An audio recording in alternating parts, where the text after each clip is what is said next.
ones go on? That was the big one. The one I'm with is Brian Cork. Oh, Yeah. There's been a few stretchers, hasn't there? Yeah. The latest one. What was the latest one?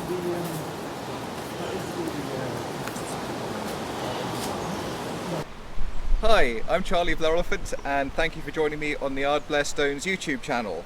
Today we're outside, it's a lovely day, and I thought if you'd follow me, I thought I would show you some stones. We're going to pass my Avril helper here. This is George, who's agreed to help me out for today, which is wonderful. So if you come here and I'll show you, I've got a barrel here, which is obviously, I've swiped it out of the Ardblair Stones, one of those 9. And here I've got 3 different, now these aren't the Ardblair Stones, but they're very, very similar. And we're going to be lifting these today and showing you some techniques, the best ways how to do it, and hopefully you will enjoy this episode. By this stage, people will have come up and they'll have signed a disclaimer and they'll have given their name and where they're from, and they'll either by myself or somebody who's helping out the stones will be here to meet the individual who in this case could be George, who's going to lift the stones. Now in some cases the person might be a bit of an expert and they may not want any advice or help, which is absolutely fine. We're just here to offer some advice if people would like it. So what I'd normally start is, obviously we'd have a stone here. Now we're starting with a fairly lightish one here, which is 48 kilograms, which I will roll over here.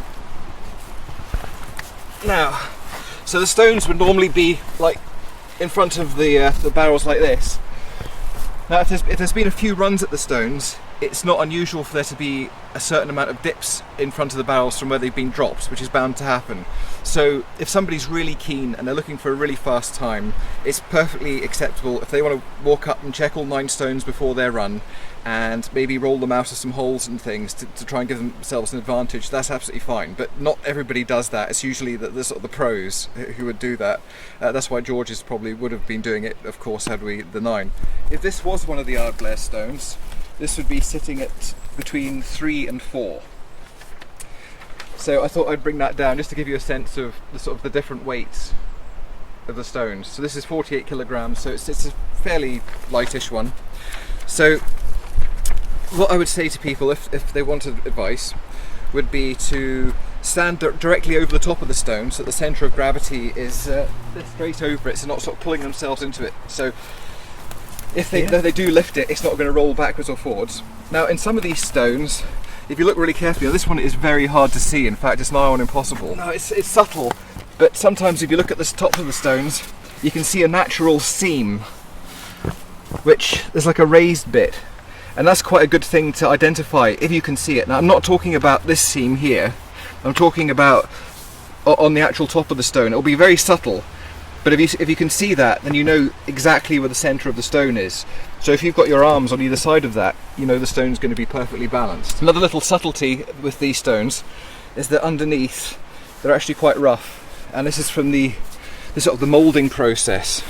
So this half is rougher, and you can see like some people would have maybe smoothed out the flat bit or sort of rubbed it off to make the entire thing circular, but with the Ardblair stones like this one, there is a flat bit, and the flat bit is always to the bottom. It's much easier if you're lifting the Ardblair stones and say you drop it like this, then it's a good idea to spend time rolling it to the flat bit, because you know there's more texture under there, there's more grip.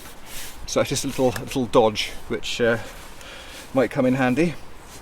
Okay, so now we've got little subtleties to do with like the seams and the grip out of the way. We'll go on to the actual lifting techniques. So what I would suggest to people is that if, like George, if you stand directly over the stone. Now you want to not bend your back, just kind of bend your knees or your legs, so try and keep your back straight as far as possible. And then with your hands to reach down on each side. Now you see, like, do you remember what I was saying about the centre bit? I think you can just see it. Yeah. So either side of that. Yeah. Now what I would say to people is to squeeze it. Squeeze it really hard. That's it, and then get it into your lap if you want, or in one go. If you can one motion it, as it's called, then go for it. Brilliant. George did a textbook lift there. It was really effective. It was all in one go.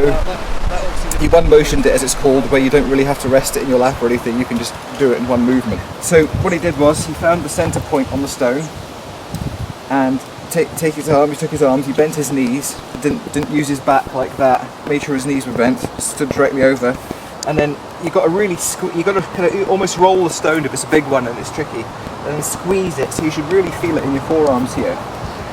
So you want to really, so it's like a crushing motion as well as a lift. So you're kind of doing two things at once and keeping your back straight. It gets a bit trickier when they get bigger, so we'll move this one away and start to get into slightly heavier territory where you kind of have to focus on the technique a little bit more and how you can use that to your advantage. That edge there, it's a little bit more obvious on this one. You can actually feel it. Is this like a raised bit going across? That's the best angle to get it from, but it's definitely there. So now with this one you might find that you can't do it all in one go from your chest onto the barrel, or you might. Okay, so that's a bit of a sit there right now. Try and roll it roll it up you. Oh. So that's amazing difference between, what's that, 20 kilograms? What's like 70? That's 68. 50, isn't it? Yeah. Yeah, it's 20 kilograms or so. So that one, if that was the But Ardblair, then just physically it's, so that's you what's feel that, the 68. it's So that would be, psychologically. that would be between 4 and 5 of the Ardblair Stones. If that was one of them, that would be between. That'd be like 4.5. Yeah. So I So- basically doing it properly, and I Yeah. just had to have the confidence to kind of roll it on my chest and then chuck it on almost. Could you almost chuck it on? When you kind of get it, try and clamp it onto your chest as Yeah. high as you can, because that will save you having to fight with it with your arms. If it's kind of already locked into place, you kind of got less. That's it. Now try and lock it high up on your chest, George, and then pull your arms right up. Right up, arms right up. That's it. Come on, keep going. Come on, you're gonna get it. Okay, come on, push. Okay. It's always a good thing to try and get the stone as high up on you physically as you can, rather than try and shove up the barrel. What we can do is, if you want to have a breather, we can always try and break it up into steps. But it's what you feel comfortable doing. You show me.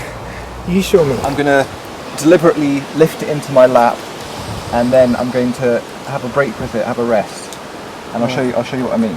So I'm just going to lift it straight up and into my lap. So squeeze, straight up and into my lap like that, and I'm going to sit down here. Okay. Now, this is actually quite comfortable, believe it or not. I know it looks probably like I'm knackered, but I'm actually okay, and this is a good way of catching your breath and then sort of focusing on what you're going to do next. So remember I was saying about clamping it to your chest. Yeah. So I'm going to try and kind of pull the stone in somewhere quite high up, so it's not too low. So I'm going to kind of aim for upper chest here. I'm just going to pull my arms into my chest, the thing's not going anywhere, and then try and roll it as high up my body as possible. So rather than try and target it on the barrel and then shove it, I'm going to try and get it as high up me as possible, using the arms slightly over the top. I'd never do that with your arms, because then you're curling the stone up, which could potentially burst a tendon or rupture something. So it sounds counterintuitive because you're putting your arm over the top, but then it's clamped to you, so you can like hyperextend and get much more height on it, and it's less dangerous, and your fingers are out of the way of the barrel lid. So this is a good position to be in, either sort of in the middle or even over the top like that. I'm going to go for about here. So as you can see, I've been holding this thing for ages now, talking away, and I'm still fairly relaxed and comfortable. So I'll just go for the next stage then. So clamped it on my chest, squeeze in, and up like that. So, I won't put it on the barrel. Maybe it's worth trying that break and relaxing like I was doing, so that you're not kind of thinking from there to the barrel. You kind of split it up. So really squeeze with your forearms. It's starting to. That's it. You make sure you're right in the centre as well, George, and it'll stop it rolling backwards and forwards. That's it. Now just get it into your lap. Now just crouch down. Just relax. Get your breath back. Now sit. That's kind of put your bum down, and use the front of the weights to kind of counterbalance you. Now you should get into a position where you're feeling relaxed. Don't rush anything. Just keep it there. I don't know if that feels comfortable or not, but okay. I don't think I can. It was just the unfamiliarity and my lack of confidence. Yeah. But actually, when I was sitting there, I thought, oh my goodness, I can actually Breathe. I can do this. Yeah. It was just the next part of the mechanics of getting it up that I kind of just went, you know. But I really liked how you did that with your arms as well. You kind of had them over the top or slightly around the middle. So So just get that. Come sit down with that. Well, this feels like a Now see, football. now see if you can Is that kind of relax. okay? Yeah, I mean, could you even sit down, like put your bum further down? Don't know. Or I mean, it'll be as relaxed as possible. I'm not. I mean, so you can almost stay there indefinitely. Yeah. The way you did it was like, it was almost cradling. It was like you were embracing the stone. It wasn't an enemy. Yeah. You know, so that was quite instructive. But for a novice like me, starting with a 48 and practicing makes a lot of sense. But and also another thing is as well, when you got your arms around it as well, I prefer, again, we just talked about the rough. it's got the roughness there, yeah. Because I much prefer to have it in my lap with the roughness with my arms there rather than like that, because there's a significant. I mean, okay, it's rough on your chest then, but I just like that feel of having it a little bit rough on my forearms and hands. I'll try one more lift and cradle. So that's it. Okay, I think that looks better. Now get it high up on your chest, otherwise it's just going to revolve with you. So lock it in there. Don't let it move from your chest. Up the arms. Come on. Push. Oh, you see, it was. You probably had about that much to play with that you could have got it a little bit higher on your chest. Panicked. I don't know why. I just I thought I was going to have a heart attack. I just panicked. I could feel it though. I thought, oh my god, I've actually done it. Yeah. You know? I mean, you probably.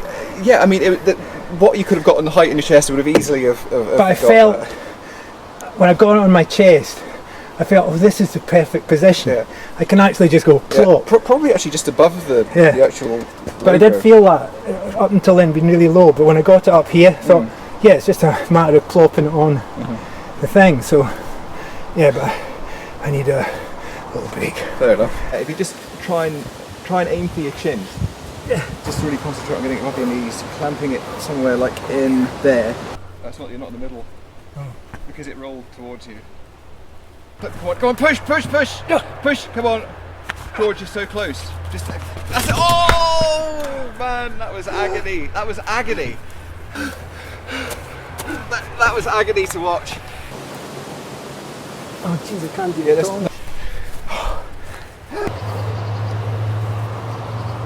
I'll get that balance so it's not going to roll with you. That's it. That's good.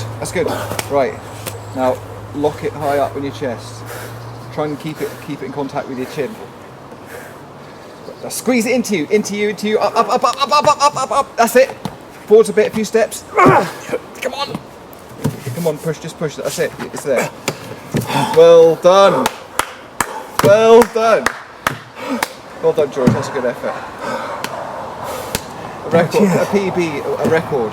I just wanted to do that to show that as a novice with Charlie's technique, you can move.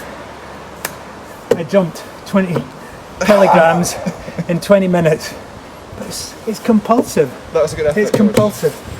So there we are, a successful lift of the 68 kilogram stone, a PB for George, who put all those bits of instruction to good use, and yeah, a PB, 20 kilograms improvement on his previous stone lift, and I think he's quite chuffed, and I'm chuffed as well.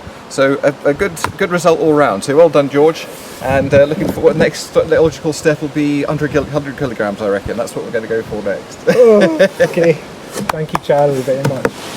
So that concludes this bit of fun and games with playing around with some Ardblair Stones, or similar to the Ardblair Stones, some training techniques. Thanks to George for being such a fantastic sport and for having a shot.